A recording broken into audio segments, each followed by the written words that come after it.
Kalau gue, karena gue pengen berkarir terus, gue ngelihatnya gue perlu banget pasangan yang melihat gue sebagai partner. How important is love life for you, Mot? Love life buat gue, tapi gue tuh suka orang yang pinter, tapi bukan cuman pinter aja. So ini asik banget, salah satu podcast terasik. Asik.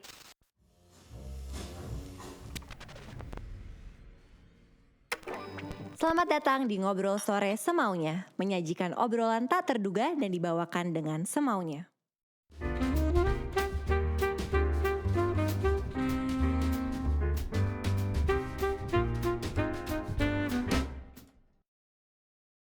Selamat datang di Ngobrol Sore Semaunya. Hai teman-teman, balik lagi bersama gue Putri Tanjung. Hari ini akhirnya gue kedatangan bintang tamu yang super spesial, sosok anak muda yang sangat inspiratif dan juga multi talenta. Langsung aja kita sambut Maudi Ayunda. Halo. Hai Mon. Hai, gue seneng banget loh. Gue seneng banget loh. Gue juga seneng banget akhirnya ketemu. Kita udah sebenarnya pingin ngundang tuh dari nggak tahu kapan. Bener, aku juga inget udah dari berbulan-bulan yang lalu. Cuman aku juga bilang ke tim aku bilang kayaknya harus face to face deh. Kita nunggu face to face karena kalau misalnya online kayaknya kurang nyambung dan aku juga pengen ketemu kamu gitu. So happy akhirnya kita bisa bertemu. Tadi sebelum kita udah ngobrol banyak hal ya kayak udah kenal 3 tahun.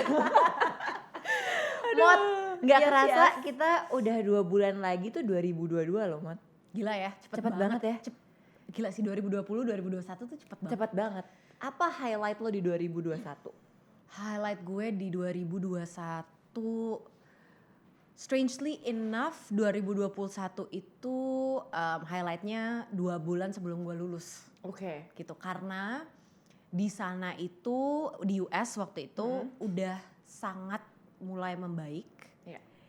Jadi pelan-pelan kita udah di sana kumpul-kumpul lagi sama teman-teman dan kelas udah mulai offline. Jadi gue sempet dapat sedikit lagi gitu ya normal sih. Iya. Terus gue juga jadi lebih berani traveling within the US dan pokoknya gue sangat mendekatkan diri dengan nature gitu. Gue kalau di sana tuh deket banget sama alam, hiking dan lain-lain. Dan I would say that masa-masa itu dimana gue deket sama alam dan gue benar-benar merasa tenang gitu. Sebelum gue pulang. So I would say that that's the highlight. Oke, 2 bulan sebelum ya. 2 bulan kira-kira 2 bulan around sebelum graduation itu gitu. Nah, berarti kan sama di US itu kan itu lagi pandemi kan sebenarnya Mot. Berarti lo berarti semua kuliahnya dari rumah, online, jauh dari keluarga. Waktu itu gimana Mot perasaannya? Ada kayak sempet mental breakdown gitu-gitu gak sih Mot?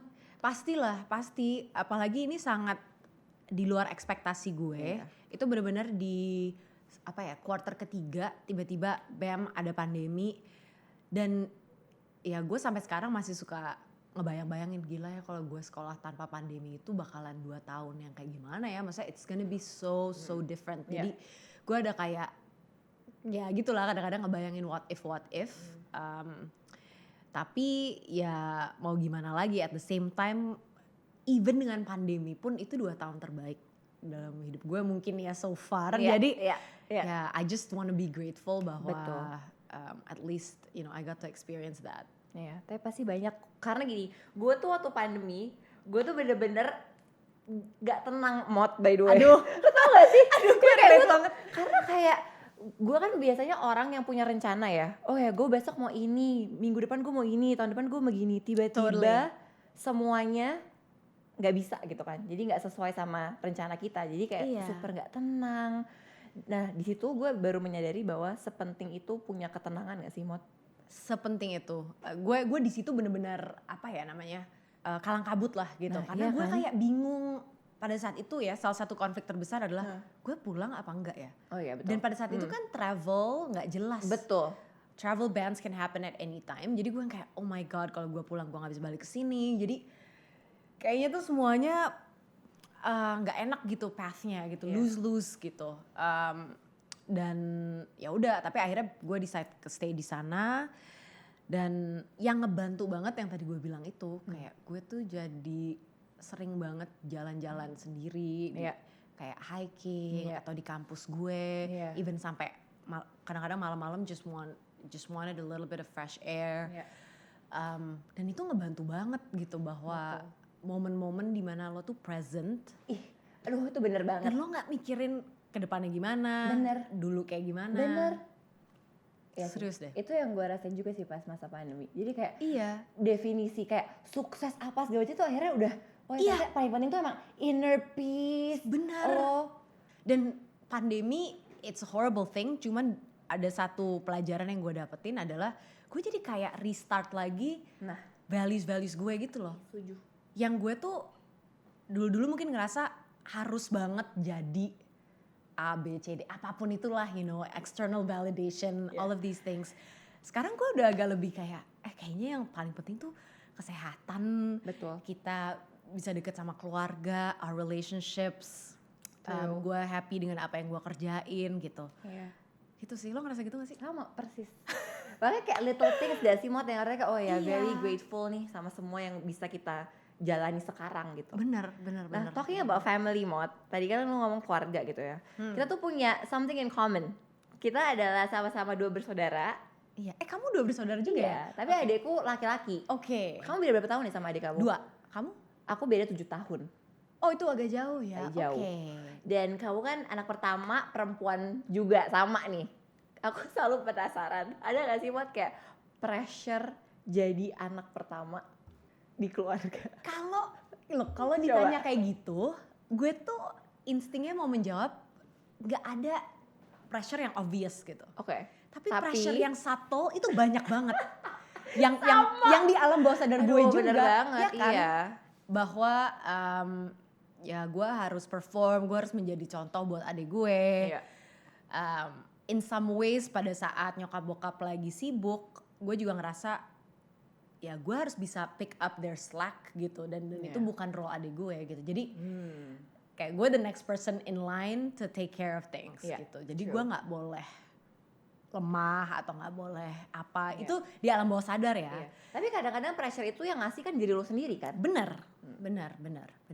Tapi nggak bisa dipungkiri juga bahwa nyokap gue pernah ngomong kayak memang orang tua kalau baru punya anak pertama itu tuh kayak apa ya, micromanagementnya tuh memang biasanya lebih tinggi. It's not about love, it's about apa ya, first time parent anxiety gitu loh. Jadi nyokap gue juga pernah bilang kayak ya mungkin itu contribute juga ke kamu gitu, karena kamu jadi ngerasa juga harus meet that expectation gitu. Itu ya, kadang-kadang suka ya gue mah ngerasa setiap hari.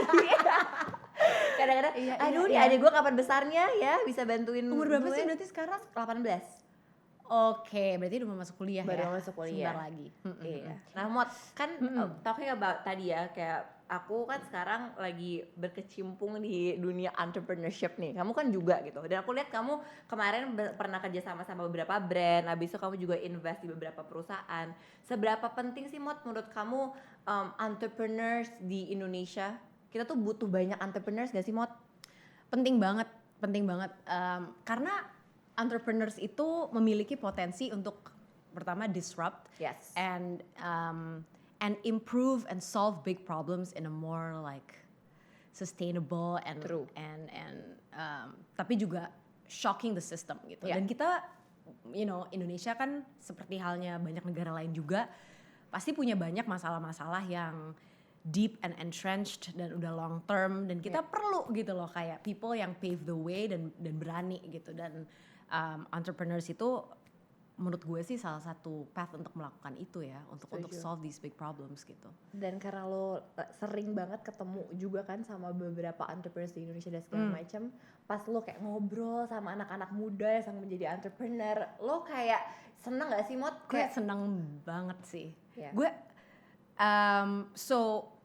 gue setelah lulus memang mulai slowly kayak angel investing gitu. Awalnya nggak bermaksud jadi investor or whatever, cuman hanya gara-gara gue seneng banget ngobrol sama banyak fellow founders, karena gue mungkin one day pengen juga gitu. Dan gue ngerasa itu kesempatan gue untuk belajar dari mereka. And I just wanted to be around that energy of Setuju. of like I wanna do this, like I think I can change this. Walaupun kayaknya nggak mungkin, tapi kayak gue bisa. Dan itu energi kayak gitu kan penting banget ya. Dan gue tuh pengen ditularkan gitu. Gue pengen selalu dan menjaga energi itu menular. diri gue. Benar. It's like you know ada quote yang you are the 5 people you surround yourself with. It's because energi itu sangat-sangat mempengaruhi kayak energi lo juga. Tapi saat kalau misalkan lo lagi ngobrol gitu ya sama founders gitu, kalau misalkan apa sih yang membuat lo pingin bekerja sama perusahaan ini atau sama founder ini, sama apa hal-hal yang membuat lo kayak oke, gue pingin deh invest ke orang ini, apa yang lo lihat Mot biasanya?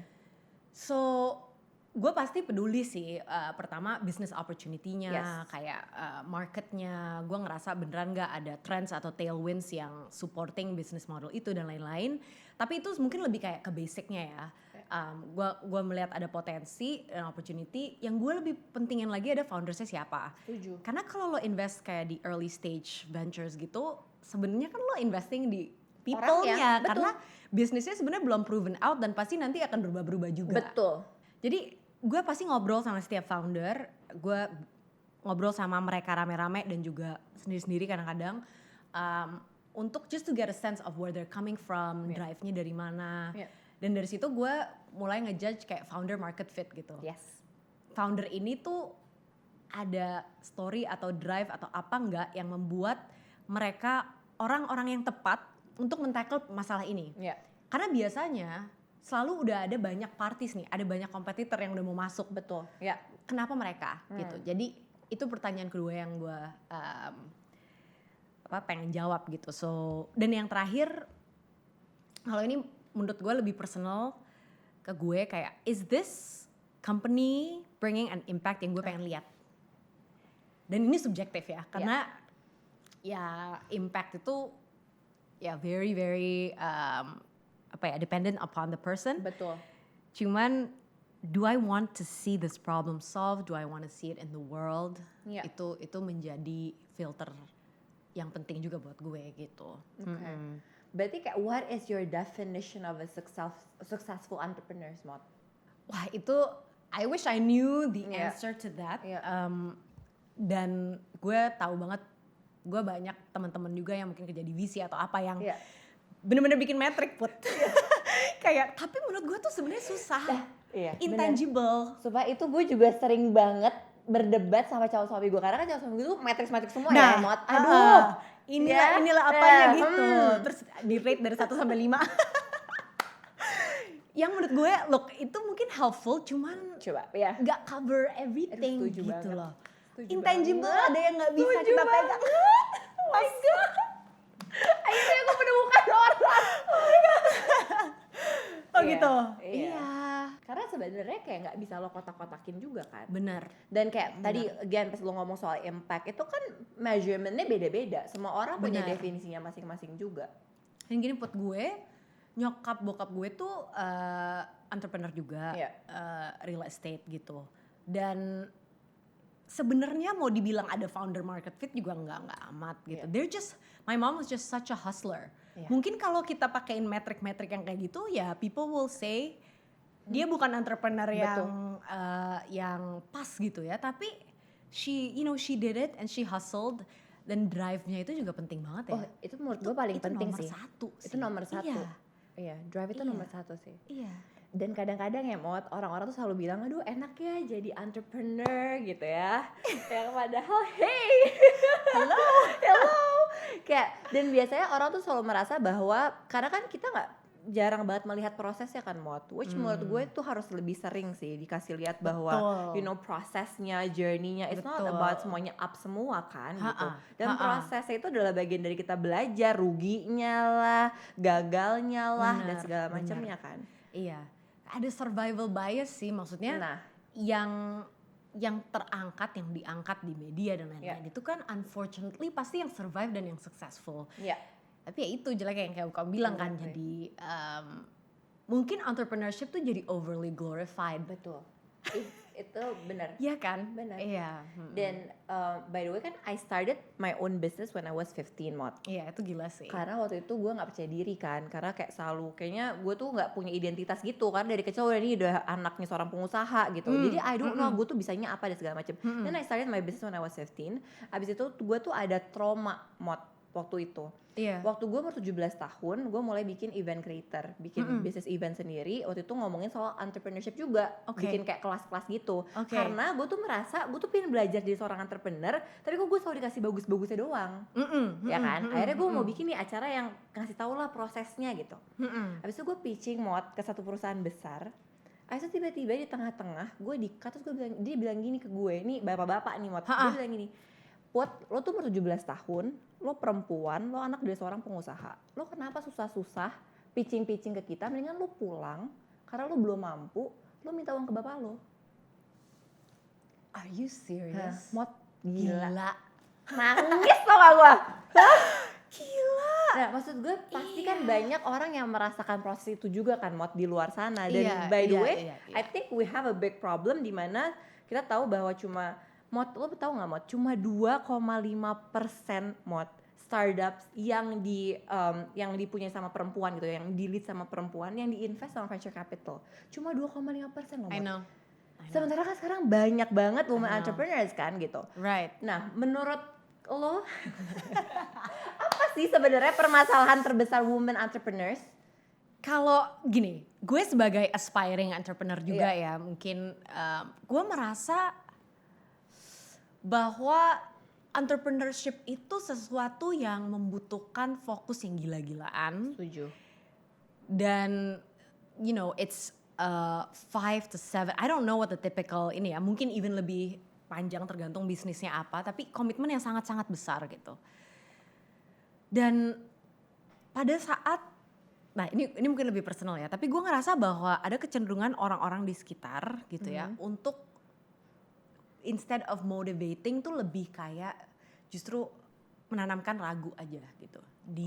Jadi lebih banyak barriers aja, social barriers ya menurut gue. Entah itu dari pasangan, entah itu dari keluarga, entah itu dari mertua and all of these things yang yakin kayaknya nggak ini deh, kayaknya nggak ini gitu. Dan akhirnya jadi banyak barriers itu jadi membuat risk profile lo jadi lebih risk averse gitu. Sementara unfortunately entrepreneurship di beberapa industri, di beberapa bidang tuh membutuhkan apa ya, certain amount of risk tolerance aja sih menurut gue. Jadi seperti itu gitu, support sistemnya juga di sekitar-sekitarnya gak terlalu kondusif gitu. Sementara mungkin kalau untuk kasusnya laki-laki, it's very clear for them gitu. Mereka ngejar karir selama 10 tahun ke depan tuh juga reasonable gitu kesannya. Memang seperti itu gitu. Dan gak ada ekspektasi mungkin ya, gak untuk ngurus anak segitunya, untuk to be super present gitu. Dan itu satu aja sih, itu satu elemen yang menurut gue kayak aduh, the social barriers itu true. Dan gitu. Sedihnya juga adalah banyak juga perempuan-perempuan di Indonesia yang bahkan kayak gak punya mimpi untuk bisa menjadi entrepreneur karena menurut mereka itu bukan pilihan. Benar. Ya kan? Iya. So what can we do, Mot? What can we do? You're already doing it menurut gue, maksudnya. No, you're already doing it dengan lo punya platform and you talk about it. Thank you. Tapi I really think, maksudnya dengan lo ya Put ngejalanin ini dan lo sebagai female entrepreneur, menurut gue penting gitu untuk banyak perempuan-perempuan muda di luar sana untuk ngelihat bahwa ada contoh-contoh yang melakukan itu dan even seeing it as a possibility dulu, as an option gitu. Yang abis itu mereka ya bisa fight for.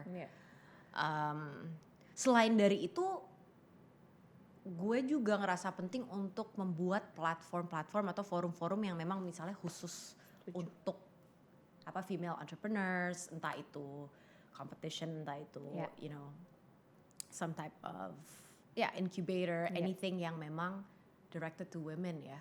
Setuju, itu penting banget sih. Iya.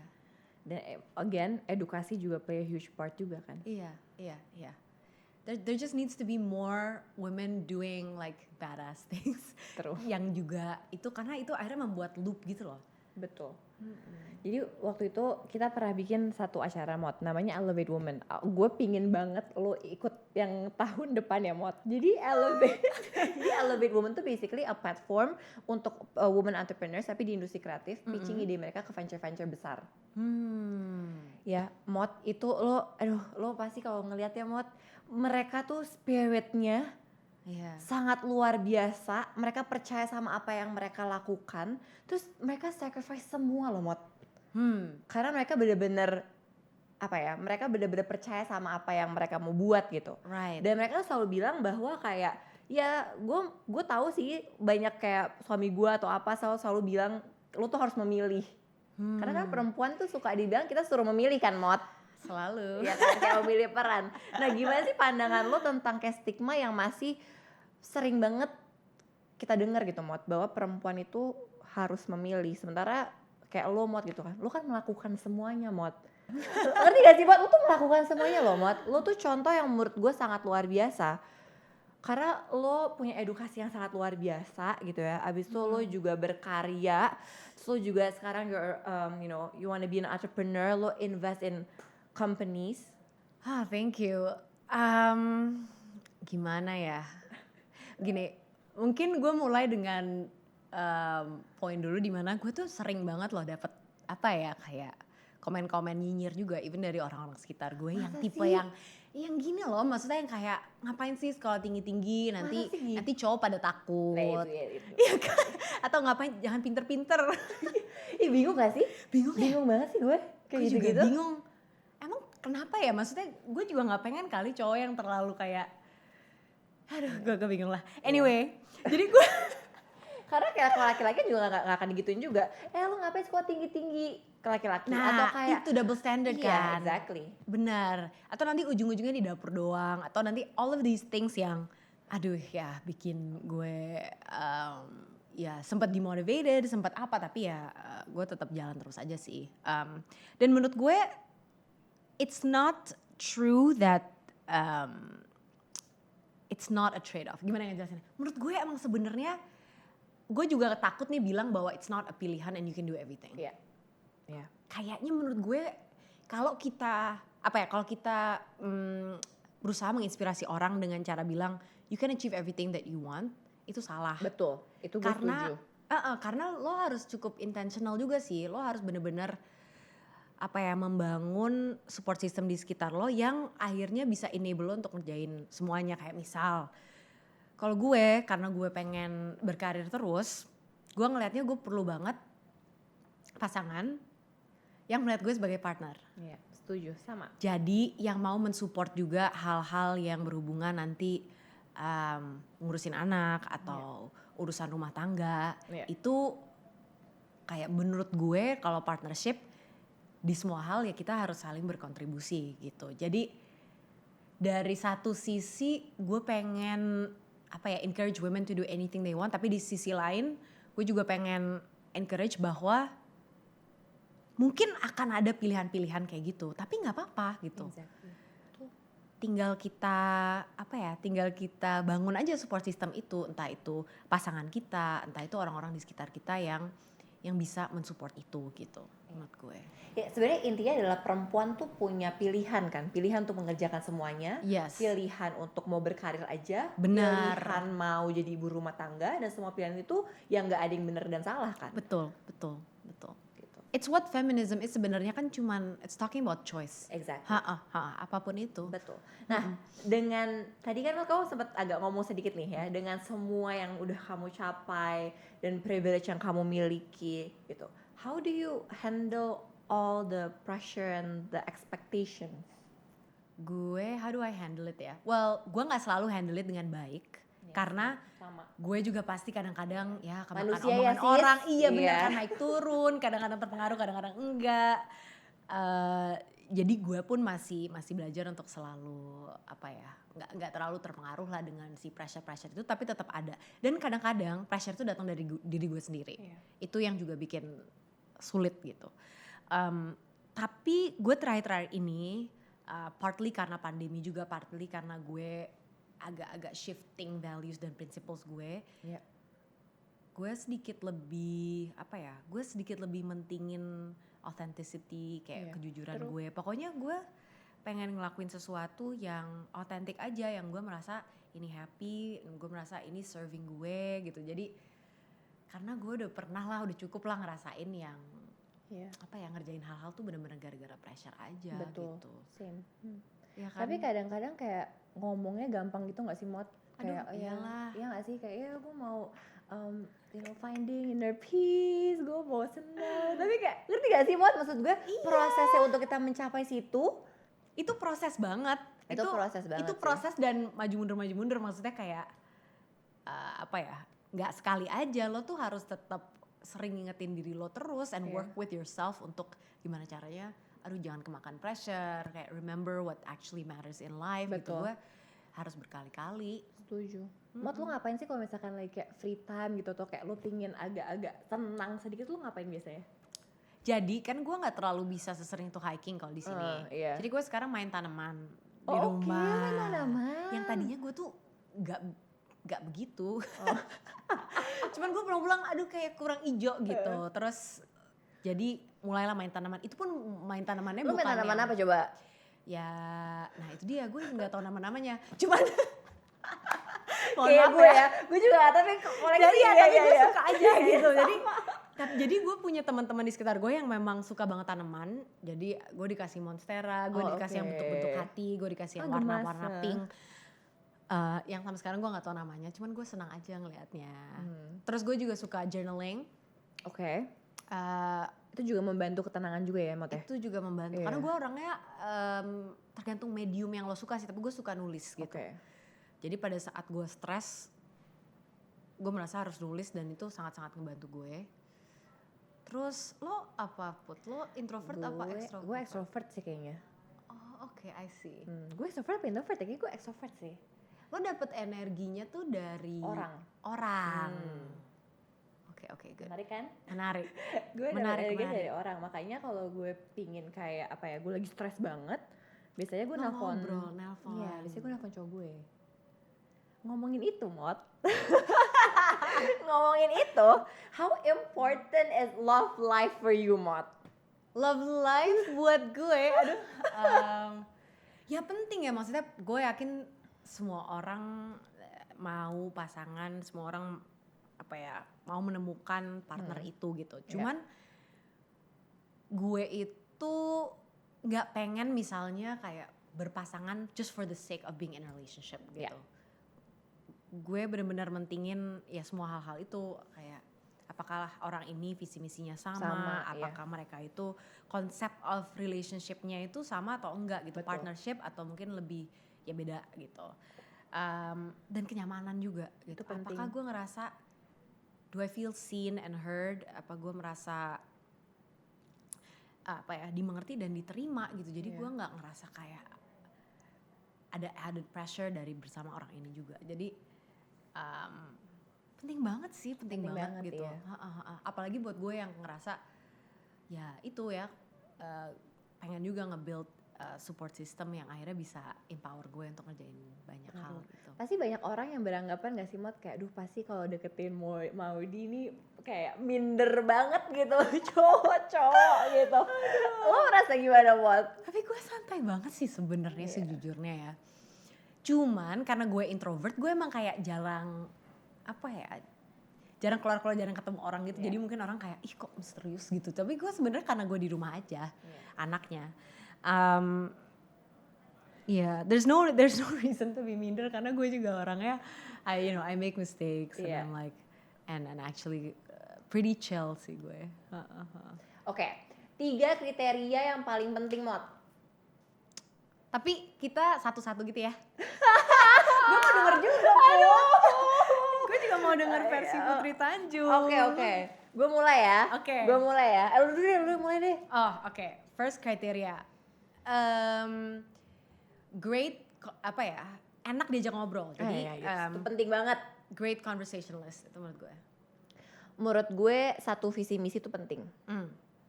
Menurut gue tapi gimana ya? Tapi kita boleh sama apa enggak? Apa jangan ya spesifik? Jangan, gak boleh sama. sama. Itu juga di list gue. Orientasinya partnership, jadi not sama, hierarchy. aduh sama Gitu. banget. Iya. Terus aja gitu ya gimana? Oke. Kenyamanan itu penting. Iya. Karena kalau misalkan mau nyari pasangan kayak gue pingin dia bisa jadi tempat gue pulang. Dalam arti bukan pulang kayak pulang ya, tapi gue bisa cerita apapun dan segala macamnya, sama lah kayak Iya, gue setuju banget. lo bilang. Terakhir Mot, Ini sebenarnya agak-agak bonus lah gitu. Tapi gue tuh suka orang yang pinter, tapi bukan cuman pinter aja. Karena pinter tuh banyak ya. betul. Tapi gue suka orang yang punya self awareness gitu. Iya. Kayak dia tuh bisa, dia punya kesadaran diri yang tinggi tentang, oh aku tuh begini karena begini, aku merasa begini karena begini. Bener. Dan gue suka banget orang yang kayak agak philosophical aja, cara berpikirnya. Jadi dalam gitu. Okay. Kalau ngobrol tuh bisa sampai ke Iya, ke akarnya. ke akarnya. Nah, ya. Itu Setuju. gue suka banget. Oke. Put terakhir. Aduh. Ini aja sih. Karena gue merasa kenapa gue yakin banget nih sama yang sekarang ini, sih. Adalah dia mendukung gue apapun yang gue jalanin sih, Mot. Kadang-kadang tuh gue merasa banyak cowok yang punya egonya kan tinggi banget ya, yang susah melihat pasangannya itu lebih bersinar atau bersinar selevel sama dia. Nah jadi gue merasa Ntar gue lagi agak lalu relate. Jadi menurut gue dengan justru dia nggak minder, dia justru pingin lo lebih bersinar. Menurut gue tuh kayak semakin melihatkan bahwa nih orang emang keren banget. Dan se-secure itu, sekeren itu. Se-secure itu. Betul. Yeay! Bisa sama ya. Oke, Oke. terakhir nih. Sebelum, tapi menurut lo, Mot, soal cinta-cinta ya, kita menutup percintaan untuk Boleh. Definition lo of a healthy relationship, kalau di satu kata, apa Mot? Bukan satu kata, satu kalimat lah Mot. Oke. Constructive support dan security gitu. Kenapa support? Karena menurut gue dukungan itu penting. Tapi kenapa konstruktif? Karena gue merasa bahwa healthy relationship itu juga nggak yang apapun yang lo lakuin gue cinta. Maksudnya Betul. ya tetap ada accountability kan. Setuju. Gitu. Dan kita bisa sama-sama nge-push satu sama lain untuk menjadi lebih baik juga.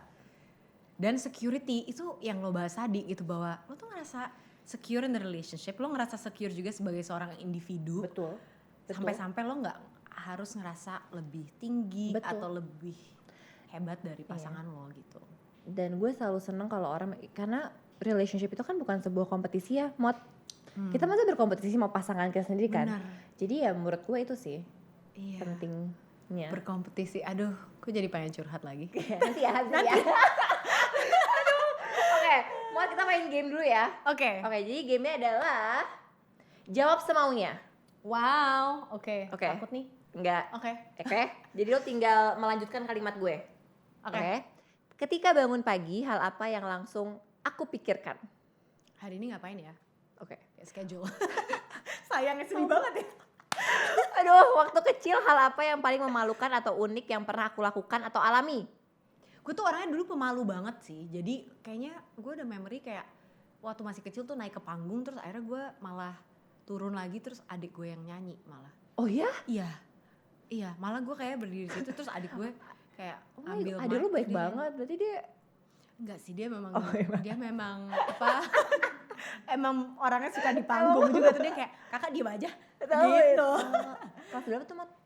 Aduh, itu apa Masih kecil ya? Kecil banget, 5 tahun gitu. Gemes. Oke, orang gak banyak yang tahu kalau aku itu orangnya. Kalau aku itu orangnya, itu mungkin introvert gitu. Oke. Karena orang kayak mengasosiasikan kalau lo selebriti lo pasti Extrovert ya. gitu. Oke, aku paling bete kalau menghadapi situasi seperti Situasi nggak jelas. Nah itu mungkin, aduh nggak bagus juga sih. Gue orangnya micromanage. Jadi kalau ada sesuatu nggak jelas, atau schedule nggak jelas, sama, ya. itu gue kayak agak, kenapa ya gitu. Yuk kita benerin. bener. Teman-teman aku bilang kalau aku orangnya seperti Oh, orang-orang sekitar gue bilang I'm a great copywriter. Tapi ya lama kan lo juga nulis buku Iya gitu-gitu. sih. Cuman gue tuh kayak agak jago gitu Put. Agak jago gitu kayak misalnya kayak nama brandnya apa ya, atau kayak nama apanya gitu. Gue seneng banget gitu come up with these like. Asik, nanti gue chat lu ya kalau gue butuh. Karena itu yang gue jelek. Gue gak bisa. Oke. Aku merasa feel alive pada saat Deket alam. Nasihat terbaik yang pernah orang berikan ke aku. You can't make other people happy if you're not happy first gitu. Jadi kayak ya mementingkan apa ya, kebahagiaan gue juga dan nggak mengorbankan diri lo untuk kepentingan apa gitu. Oke, terakhir, kebahagiaan adalah ketenangan. Ketenangan. Yang tadi kita bahas di awal ya. Setuju. Itu penting banget ya, Mot. Iya. Tenang di sini gitu. Iya. Oke, Mot, thank you so much. Thank you so much. Ini asik banget. Salah satu podcast terasik. Asik. Tapi terakhir, Mot. Jadi biasanya setiap gue ngobrol sama narasumber, gue selalu nanya pertanyaan ini. Kalau misalkan, ini kan obrolan kita akan stay forever ya, Mot, di YouTube. Misalkan nanti Maudy 5 tahun ke depan nonton lagi acara Ngobrol Sore Semuanya ini, apa yang Maudy sekarang mau sampaikan ke Maudy di 5 tahun ke depan? Wow, I love that. Nih, Maudy 5 tahun ke depan lagi nonton nih, Mot. Maudy 5 tahun ke depan, semoga Maudy sudah atau tetap mendapatkan ketenangan dari kesehariannya. Semoga kamu gak malah jadi lebih terbelenggu oleh social pressures, stigmas, all of these prejudices around you. Semoga kamu bisa jujur dalam berkarya. Semoga dikelilingi orang-orang yang berenergi positif dan yang nge-support kamu, karena itu nomor 1. Dan semoga semoga masih sering catch up sama Putri Tanjung. Oh iya dong. Yay! Mat, thank you so much. Terima kasih teman-teman yang udah nonton. Jangan lupa untuk terus nonton Ngobrol Sore Semuanya setiap hari Kamis jam 6 sore hanya di Seksu Media. Bye-bye. Bye.